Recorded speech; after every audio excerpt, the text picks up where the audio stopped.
Alors Daniel, on vient de le voir dans ce reportage, il manque vraisemblablement une structure pour la transition entre les jeunes et les équipes nationales. Quelle est votre stratégie de reconquête et de développement pour ces jeunes? Alors, on a travaillé au début beaucoup pour arriver à faire connaître le tchoukball. Ça, c'était déjà il y a une vingtaine d'années en arrière. Après, on a beaucoup travaillé de manière à avoir plus de jeunes.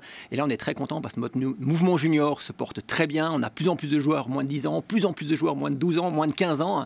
On a des moins de 18 ans également. Mais il nous manquait également d'arriver à pouvoir travailler pour arriver à aider ces jeunes à rentrer dans l'élite. Et on a créé un mouvement qui s'appelle le Centre de la relève du tchoukball genevois, qui est justement soutenu par l'État de Genève et la ville de Genève et qui nous permet justement de prendre les meilleurs éléments et les aider à rejoindre l'élite nationale et l'élite internationale. Alors Samantha, je me tourne vers vous. Beaucoup de gens trouvent ce sport peu attractif, notamment dans les écoles. Qu'est-ce que vous leur répondez, notamment quand on voit des images de Geneva Indoors? Il faut venir essayer. Sans essayer, c'est vrai que c'est dur de comprendre déjà, c'est dur de s'imaginer.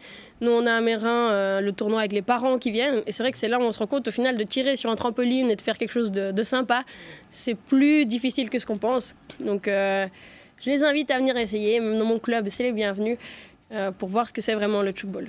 Le tchoukball fait partie du programme annuel dans les écoles. Il faut garder ce fait dans les écoles. Oui, je pense que j'ai de plus en plus de jeunes joueurs qui m'en parlent. Ah, à l'école, j'ai commencé ça, on peut leur montrer ça, c'est possible de venir.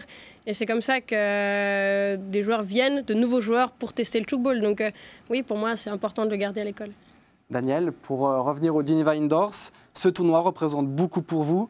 Ce n'est pas forcément un tournoi européen. Maintenant, on l'a dit avant, avec des équipes comme Taïwan qui viennent, mais il y a aussi un tournoi scolaire et un tournoi junior. C'est important de garder ce côté junior et scolaire dans ce tournoi. Il y a beaucoup de tournois qui s'organisent, vous l'avez dit, il y a plus de 10 tournois qui s'organisent, toutes les catégories d'âge. On commence avec les tout petits, au départ avec les tournois scolaires, avec des joueurs qui ont 7-8 ans. On continue avec des tournois populaires, avec des adultes. On aura même cette année également des seniors qui vont venir jouer, donc des gens de 55, 65, 75 ans qui vont venir jouer dans la catégorie senior. On a toutes les catégories d'âge et on a aussi de plus en plus de continents qui viennent, parce que vous avez parlé d'Europe, vous avez parlé d'Asie, mais j'ai un petit scoop à vous dire aussi, parce que j'ai eu la nouvelle aujourd'hui, c'est qu'il y a une équipe africaine qui va dire également participer au tournoi populaire, puisqu'on va avoir une équipe tunisienne qui va venir jouer au Geneva Indoor. Donc vraiment, tout âge, toute catégorie, tout pays viennent jouer à ce tournoi. Alors Samantha, maintenant je me tourne vers vous. Vous serez à la tête de l'équipe nationale masculine lors de ces Geneva Indoors.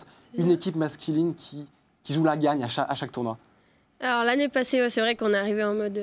on essaye de plus en plus de gagner, puisque voilà, j'ai repris l'équipe suisse il y a maintenant, je pense, 2 saisons en arrière. C'était un gros challenge, on a déjà travaillé ensemble. Et maintenant, on essaye vraiment de se tester. C'est pour ça que le Geneva Indoor, je pense, c'est la référence avant de partir à l'Euro. Pour savoir ce qui nous manque. Parce que quand on voit l'Autriche, ils n'ont pas bougé depuis 6 ans. L'Italie, c'est pareil. Donc, je pense que nous, on est toujours un peu en mouvement. Donc, c'est un gros challenge pour nous. Très intéressant. Alors, petite spécialité aussi en équipe nationale, on ne joue pas mixte, contrairement à ce qui se fait en club. Finalement, qu'est-ce que vous préférez ? C'est 2 choses totalement différentes. Pour coacher une équipe mixte et une équipe d'hommes, c'est intéressant. Les deux ont leur point faible, leur point fort. Après, la particularité des hommes, c'est qu'ils jouent avec une balle différente. Donc c'est une plus grosse balle. Pour les femmes, c'est un peu plus compliqué. Parce qu'on a essayé de jouer avec ces balles-là. C'est pas facile. Mais non, c'est intéressant. Les deux sont intéressants. Je sais pas de... Meyrin, équipe suisse, ça me revient au même. Daniel, en 2019, les championnats du monde auront sûrement lieu en Suisse.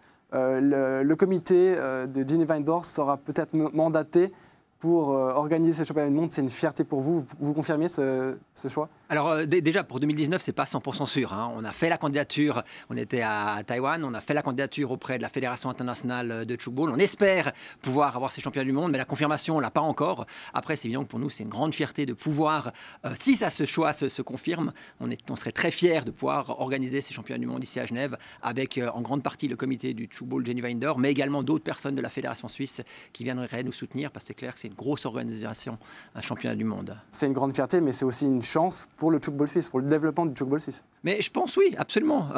Vous parliez tout à l'heure de l'aspect un peu spectaculaire, que les gens parfois ont l'impression que le tchoukball c'est un sport un peu sympathique. Alors c'est un sport qui est sympathique, on l'aime beaucoup, mais c'est vrai que c'est un sport qui est aussi très spectaculaire. On a peu l'occasion de le voir à la télévision, on a peu l'occasion de voir des gros beaux matchs, mais quand on le voit vraiment jouer à très haut niveau, on voit à quel point c'est très spectaculaire et que ça vaut vraiment la peine de le voir.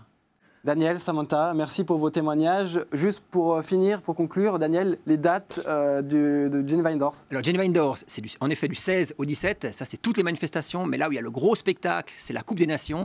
Ça démarre le 14, jeudi 14 décembre avec le match d'ouverture, le 15 après avec les meilleurs matchs de qualification et surtout le 16, c'est là où il y a les finales, le samedi 16 décembre, les meilleures finales au centre sportif de la Queue d'Arve. C'est un énorme spectacle, les meilleures équipes européennes, voire les meilleures équipes mondiales. Il faut vraiment venir voir ça.